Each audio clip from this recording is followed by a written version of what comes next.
Motion Beats, baby.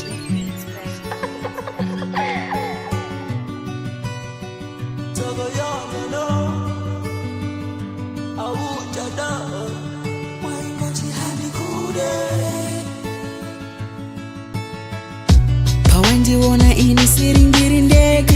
cherudo swirindiwo angu maringeka asipanyamangetiwa zubaya zvinhu zvese zvotairunga iwe wauraya saka zvinhu zvako iwe chiropeka nokuti zvawaita izva zvisi zvega tora tsono iwe chitobaya ndichakude pano nguva yako wauraya waininyephera zvoita senge ini ndine era matambudziko otimomotera taimbokuteerera asi simba rekukuda rakazopera bebi wangu wanga une utera uya mutuze pane zvishomo zvandinoda ndekuudze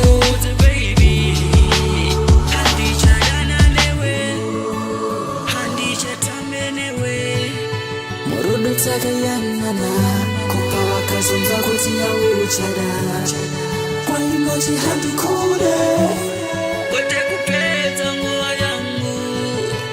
rudo taipangana asi zvotaida zvanga zvakatosiyana waingoti handikude baby walipedza nguva yangu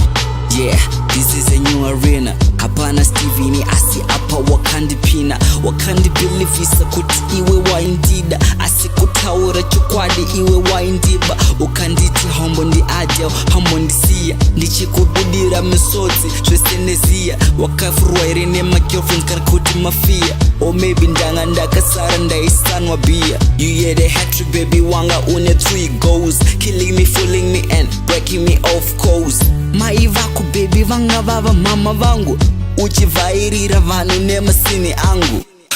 it's okay,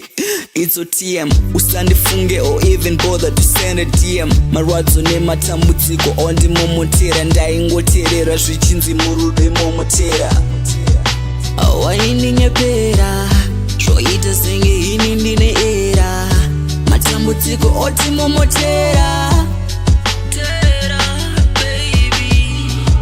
taimbokuteerera asi simba rekukuda rakazopera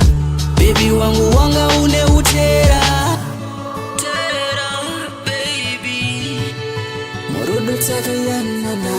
kupa wakazonza kuti yawe uchada kwaingoti handikude kwete kupedza nguva yangu rudo taipangana asi zvotaida zvanga zvakatosiyana waingoti handikude